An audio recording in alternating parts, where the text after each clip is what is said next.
Hello दोस्तों, स्वागत है आप सभी का आपके अपने यूट्यूब चैनल पर। मैं शुक्ला आप लोगों का बहुत बहुत स्वागत करता हूं। दोस्तों, आज के इस वीडियो में हम डिस्कस करेंगे बीए थर्ड ईयर के थर्ड पेपर के बारे में। जी हाँ, जो भी हमारे स्टूडेंट बीए थर्ड ईयर के हैं उनके थर्ड पेपर के मॉडल पेपर के बारे में चर्चा करेंगे। दोस्तों, ये पेपर आपका एग्ज़ाम पेपर है। ये 2020 में यानी 2020 में ये परीक्षा में आ चुका है। इसी तरह के क्वेश्चन आपके पेपर में आने हैं और ये पेपर से जो भी इम्पोर्टेंट क्वेश्चन है, जो भी इम्पोर्टेंट क्वेश्चन आपके पेपर में पूछे जा चुके थे, आप लोग इनको देख लीजिए। ये 2020 की परीक्षा में पूछा जा चुका है, तो इनको आप देख लीजिए। इनमें से क्वेश्चन आपके पेपर में आ सकते हैं, क्योंकि बार बार क्वेश्चन जो है पिछली परीक्षाओं से अक्सर रिपीट होते हैं और एक आध साल पहले के अगर पेपर हों तो वो अक्सर उनके एग्ज़ाम में आने की संभावना बहुत ज़्यादा होती है। तो देख लीजिए दोस्तों, बीए थर्ड ईयर के थर्ड पेपर के बारे में चर्चा करेंगे। और जो भी हमारे दोस्त, जो भी स्टूडेंट चैनल पर नए हैं, सबसे पहले आप चैनल को सब्सक्राइब करके बेल आइकन प्रेस कर दीजिए, ताकि जो भी नोटिफिकेशन हो, जो भी वीडियो की नोटिफिकेशन हो, सबसे पहले आपको मिलती रहे। जैसे ही वीडियो अपलोड हो आपसे, आपके कोर्स से रिलेटेड, उसकी नोटिफिकेशन आपको मिल जाए और आप वीडियो देखकर जानकारी प्राप्त कर सकते हैं। तो आइए दोस्तों, वीडियो को शुरू करते हैं और देखते हैं कौन कौन से इंपॉर्टेंट क्वेश्चन थे जो 2020 की परीक्षा में पूछे जा चुके हैं आपके एग्ज़ाम में, और आने वाली परीक्षा जिनकी अभी बाकी है। अभी परीक्षा बीए थर्ड ईयर की शुरू हो रही है, तो तमाम यूनिवर्सिटीज़ में अभी बाकी है। तो जिनकी भी परीक्षा बाकी है वो फटाफट इनसे इस वीडियो से देख लीजिए कि कौन से इंपॉर्टेंट क्वेश्चन है जो आपकी परीक्षा में आ सकते हैं। तो सबसे पहले देखिए, आइए वीडियो को शुरू करते हैं दोस्तों। और सबसे पहले देखते हैं कि क्या चीज़ लिखा हुआ है। सबसे पहले देखिए, ऊपर लिखा रहता है ऐसे, पेपर थर्ड, यानी थर्ड पेपर है ये आपका अंग्रेजी लिटरेचर का फिक्सन। जी हाँ, फिक्सन यानी कथा के बारे में, जिनमें नॉवेल इत्यादि रखे जाते हैं, तो फिक्सन आपका ये पेपर रहेगा। और इसमें आपको देखना है कि कितने पार्ट्स में आपका पेपर डिवाइड है। सबसे पहले देखते हैं, नोट लिखा हुआ है आपके पेपर में। नोट, सारे पेपर्स में नोट लिखा रहता है। सबसे पहले कि निर्देश दिया जाता है कि करना क्या है आपको। पहले लिखा हुआ है कि अटेम्प्ट ऑल सेक्शंस, यानी सारे सेक्शन आपको करने हैं एज पर इंस्ट्रक्शन, जैसा कि आपको निर्देश दिया गया है उस निर्देश के आप मतलब अनुसार आपको सारे क्वेश्चन सॉल्व करने हैं। सेक्शन ये आपका शुरू हो रहा है। आप जानते हैं दोस्तों, आपका पेपर 3 सेक्शन में डिवाइड होगा। Section A, section B, section C. Section A में वेरियस आर्ट एंड टाइप के क्वेश्चन होंगे, जैसा कि यहाँ लिखा हुआ है। और सेक्शन ए में वेरियस आर्ट एंड टाइप के क्वेश्चन होंगे, जैसा कि यहाँ पर दर्शाया जा रहा है। और सेक्शन बी में शॉर्ट आंसर टाइप के क्वेश्चन होंगे, यानी लघु उत्तरीय प्रश्न जिन्हें आप जानते हैं। और सेक्शन सी में लॉन्ग आंसर टाइप के क्वेश्चन होते हैं। तो सेक्शन ये आइए शुरू करते हैं। लिखा हुआ है very short answer type question. जरूरी नहीं है कि ये चीज़ लिखा हुआ हो कि very short answer type question, बस सेक्शन ये भी लिखा हो सकता है। और उसके बाद नोट यहाँ पर निर्देश देखते हैं कि क्या निर्देश दिया गया है। लिखा हुआ है अटेम्प्ट ऑल द पार्ट्स, यानी जो पहला क्वेश्चन है, इसके सारे पार्ट्स जो हैं, जितने भाग हैं, उनको आपको करने हैं। Give answer of each question, यानी प्रत्येक प्रश्न का उत्तर जो है देना है कितने में, इन अबाउट 50 वर्ड्स, यानी 50 शब्दों में, लगभग 50 शब्दों में। इन अबाउट 50 वर्ड्स, यानी लगभग 50 शब्दों में इनका आंसर आपको देना है। उसके बाद देखते हैं कि कौन कौन से क्वेश्चन थे इंपॉर्टेंट क्वेश्चन जो 2020 की परीक्षा में पूछे जा चुके हैं आपसे। तो देखते हैं, क्वेश्चन नंबर 1 ये आपका दिया गया है। इसका पहला खंड आपका है कि what was O Henry's real name, यानी ओ हेनरी साहब का रियल नेम क्या है। ये आपके राइटर का नाम है ओ हेनरी।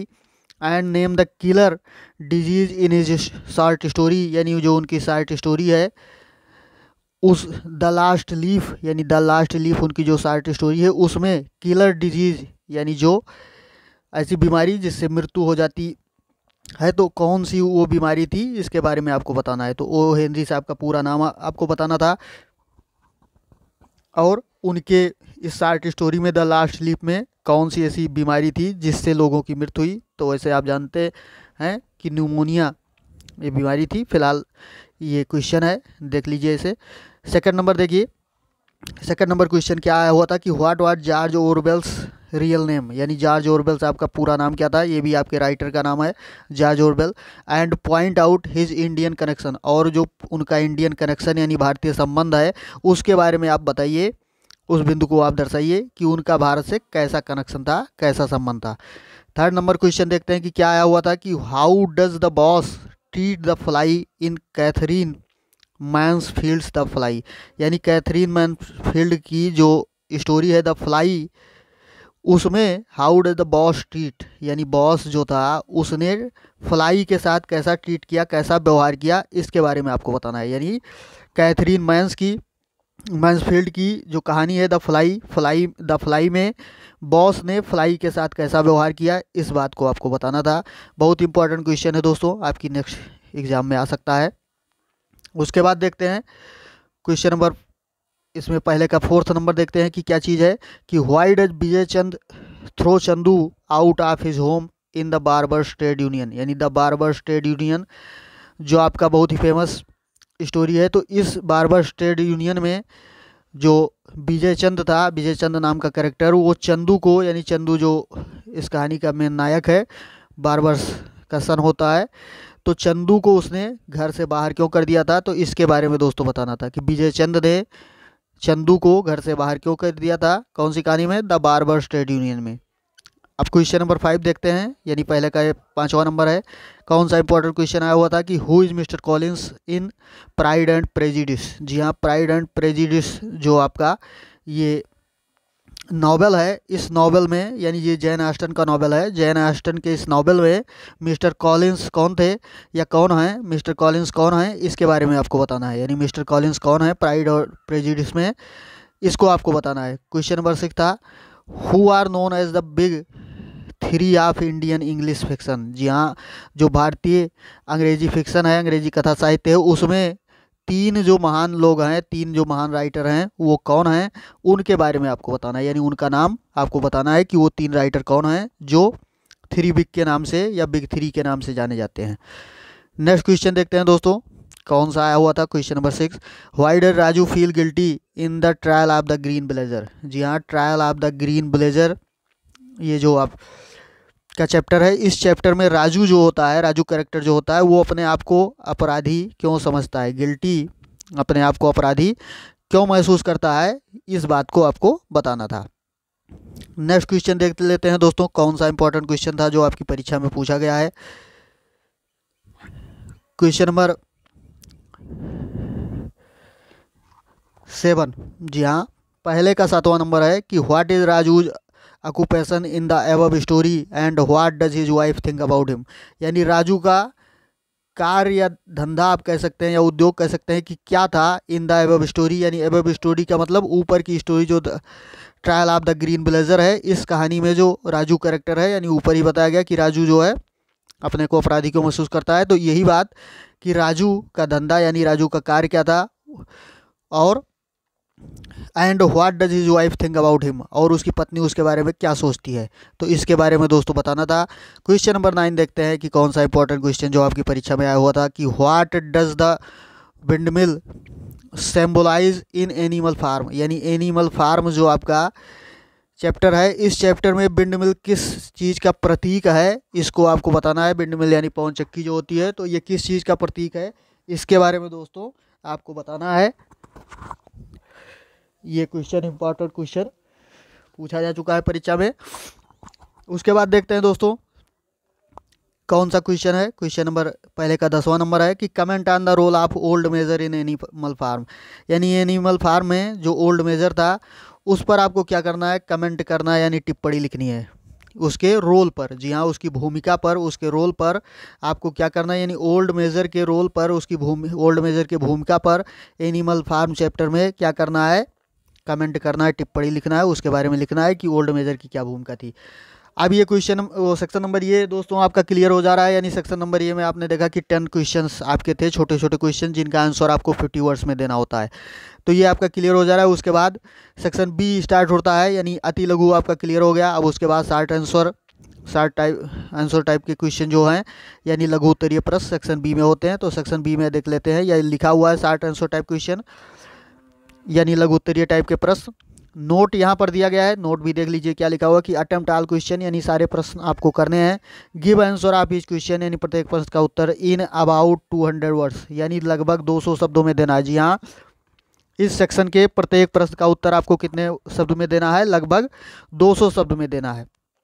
अब देखते हैं, ये पेपर का दूसरा क्वेश्चन है और इस सेक्शन का पहला क्वेश्चन कौन सा क्वेश्चन है जो बहुत इंपॉर्टेंट था, आपकी परीक्षा में पूछा जा चुका है 2020 की परीक्षा में, कि bring out the character of Behrman in the last leaf. यानी लास्ट लीफ ओ हेनरी की जो कहानी है, इस कहानी में बेहरमन के चरित्र चित्रण, बेहरमन के आपके करेक्टर को बताना है, उसके चरित्र के बारे में आपको बताना है।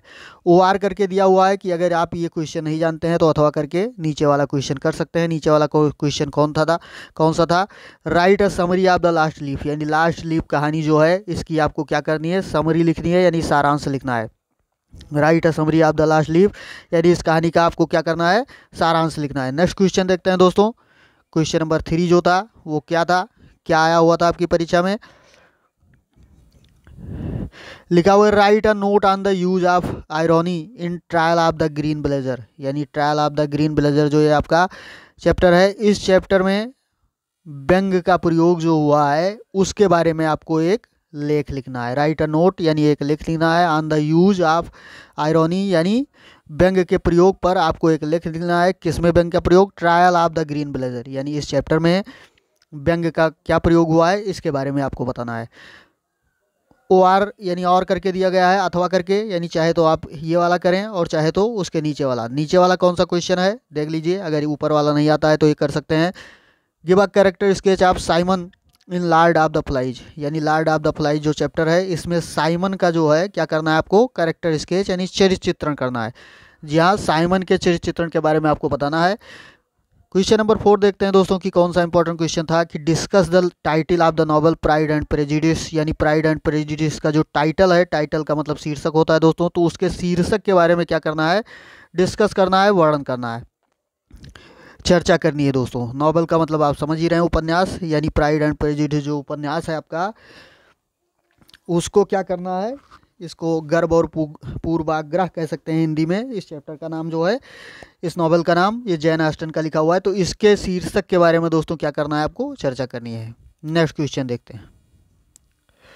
OR करके दिया गया था, अथवा करके दिया है कि अगर वो क्वेश्चन नहीं आता तो आप कौन सा क्वेश्चन कर सकते हैं कि what is Lydia's role in Pride and Prejudice, यानी वही जो प्राइड एंड प्रेजुडिस है उसी नॉवेल में लीडिया का क्या रोल है, उसकी क्या भूमिका है, इसके बारे में आपको बताना है।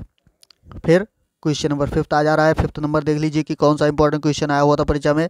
Compare and contrast the characters of Jane and Elizabeth. जी हाँ, जैन और एलिजाबेथ, जैन एक कैरेक्टर का नाम है दोस्तों, ये उसी प्राइड एंड प्रेजुडिस कैरेक्टर जिसकी जो लेखिका है वो जैन ऑस्टन है और इसमें एक कैरेक्टर भी जैन है। तो जैन और एलिजाबेथ के कैरेक्टर्स का क्या करना है आपको? तुलना करनी है और उसका विरोधात्मक गुण प्रस्तुत करना है, यानी कंपेयर एंड कॉन्ट्रास्ट करना है। किस चीज़ को? दोनों के चरित्र को, जैन और एलिजाबेथ के।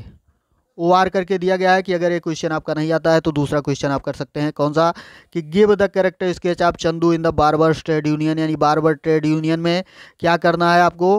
Character sketch of Chandu, Chandu के चरित्र चित्रण करना है। यहाँ चंदू का चरित्र चित्रण करना है, उसके चरित्र, उसके बारे में बताना है दोस्तों। बार्बर ट्रेड यूनियन जो आपका चैप्टर है। नेक्स्ट क्वेश्चन देखते हैं दोस्तों, क्वेश्चन नंबर 6 और इस सेक्शन का 5वां question. Discuss Animal Farm as an allegory, यानी जो एनिमल फार्म है ये एक एलेगोरी यानी रूपक के रूप में आप इसकी क्या करते हैं? इसके बारे में आपको चर्चा करनी है, बताना है। OR करके अथवा दिया गया है, यानी चाहे तो आप ये वाला करें और चाहे तो नीचे वाला कि write a note on the relations between humans and animals in Animal Farm. जी हाँ, एनिमल फार्म आपका जो नॉवल है उसमें क्या करना है दोस्तों कि ह्यूमन एंड एनिमल यानी मनुष्य और जानवर के बीच में क्या करना है आपको? रिलेशन स्थापित करना है, यानी संबंध बताना है। इस पर क्या करना है? एक लेख लिखना है, यानी मनुष्य और जानवरों के संबंध के बीच में, उनके रिलेशन के बीच में क्या करना है आपको? एक नोट लिखना है इस एनिमल फार्म, इस चैप्टर के आधार पर। तो ये सेक्शन दोस्तों आपका भी क्लियर हो गया, यानी सेक्शन नंबर B भी आपका क्लियर हो गया। इसमें आपने देखा कि 5 क्वेश्चन और हर 5 मतलब हर क्वेश्चन में OR करके दिया हुआ था, अथवा करके, यानी टोटल आपका 10 क्वेश्चन आया जो आपके एग्जाम के लिए बहुत ही महत्वपूर्ण है। 10 में से 5 प्रश्न आपको करने थे और फिर सेक्शन C आ जा रहा है। उसके बाद इसमें लॉन्ग आंसर टाइप के क्वेश्चन होंगे, यानी दीर्घ उत्तरीय प्रश्न जो होते हैं। अब इसमें भी आप देख लीजिए नोट लिखा हुआ है, अटेम्प्ट ऑल क्वेश्चन यहाँ लिखा हुआ है कि जी हाँ सारे प्रश्न करिए, वैसे ऑल क्वेश्चन नहीं रहेगा यहाँ पर। इसको आप 2 क्वेश्चन समझ लीजिए कि अटेम्प्ट 2 क्वेश्चन, यानी 2 प्रश्न केवल करने होंगे। Give answer of each question in about 500 words, यानी प्रत्येक प्रश्न का उत्तर जो है वो लगभग 500 शब्दों में देना है। जी हाँ, प्रत्येक प्रश्न का उत्तर आपको कितने शब्दों में देना है? 500 शब्दों में देना है। और करने कितने हैं? यानी करने कितने हैं? आल के जगह पर 2 क्वेश्चन, यानी 2 क्वेश्चन आपको करने होंगे। तो क्वेश्चन नंबर 7 देखते हैं दोस्तों कि 7 नंबर क्वेश्चन क्या था, क्या आया हुआ था 7 नंबर क्वेश्चन। और ये लॉन्ग आंसर है। लॉन्ग आंसर में 4 क्वेश्चन आपके, यानी 7, 8, 9, 10, यानी 4 प्रश्न जो हैं वो आए हुए थे। चारों में से यहाँ तो आल लिखा हुआ है, लेकिन फिलहाल आप समझ लीजिए कि 2 ही क्वेश्चन करना होगा। क्वेश्चन नंबर 7 देखते हैं। Discuss the fly as an indictment of the horrors of war. Horrors of war का मतलब युद्ध का भय जो है, तो इसके एक फ्लाई को क्या करना है? डिस्कस करना है। द फ्लाई जो आपकी कहानी है, एज एन इंडिक्टमेंट यानी एक कलंक या अभियोग के रूप में, ऑफ द हॉरर्स ऑफ वार यानी युद्ध के भय के, यानी युद्ध के भय के एक अभियोग के रूप में या एक कलंक के रूप में द फ्लाई की चर्चा करनी है। ये बात आपको करनी थी। तो ये लॉन्ग आंसर था। अब 8 नंबर देखते हैं कि अगला क्वेश्चन क्या है कि discuss the limited range of Jane Austen as a novelist. यानी जैन ऑस्टन एक नॉवलिस्ट के रूप में, एक उपन्यास के रूप में उनकी जो लिमिटेड रेंज है, यानी एक निश्चित रेंज उनकी जो है, इसके बारे में डिस्कस करना है। जी हाँ, जैन ऑस्टन ने बहुत सारे उपन्यास नहीं लिखे हुए हैं, एक निश्चित उपन्यास उन्होंने लिखा हुआ है। लगभग 6 उपन्यास, 6 नावल उन्होंने लिखा है। तो इसीलिए जो उनकी लिमिटेड रेंज थी उसी के बारे में डिस्कस करना है। क्वेश्चन नंबर 9 देखते हैं कि कौन सा इंपॉर्टेंट क्वेश्चन आपकी परीक्षा में आया हुआ था कि discuss the clash of civilisation and savagery in Lord of the Flies. यानी लॉर्ड ऑफ फ्लाइज में सिविलाइजेशन, सभ्यता और सेवेजरी के बीच में क्या करना है आपको? जो संघर्ष है, क्लेश है, उसके बारे में बताना है कि सभ्यता और सेवेजरी यानी जंगलीपन या क्रूरता जिसे आप कह सकते हैं, तो इसके बीच में क्या संघर्ष था, इसके बारे में आपको बताना है। लॉर्ड ऑफ फ्लाई चैप्टर में जैसा यूज किया गया है उसके हिसाब से। नेक्स्ट क्वेश्चन देखते हैं दोस्तों। क्वेश्चन नंबर 10 देखते हैं कि क्या आया हुआ था आपके कोर्स में, आपके एग्जाम में, 2020 के एग्जाम में क्या आया हुआ था कि power corrupts and absolute power corrupts absolutely, discuss with reference to Animal Farm. यानी एनिमल फार्म का रेफरेंस देते हुए, उसका संदर्भ देते हुए क्या करना है? चर्चा करनी है आपको किस चीज़ की कि पावर करप्ट्स यानी शक्ति जो होती है वो क्या करती है? करप्ट कर देती है, भ्रष्ट कर देती है। और एब्सोल्यूट पावर जो है यानी निरंकुश शक्ति या पूर्ण शक्ति जो है वो क्या करती है? पूर्णतया भ्रष्ट कर देती है। तो इस बात को, इस कोटेशन को क्या करना है आपको? इस पर एक एनिमल फार्म के आधार पर आपका डिस्कशन करना है, इसके बारे में बताना है।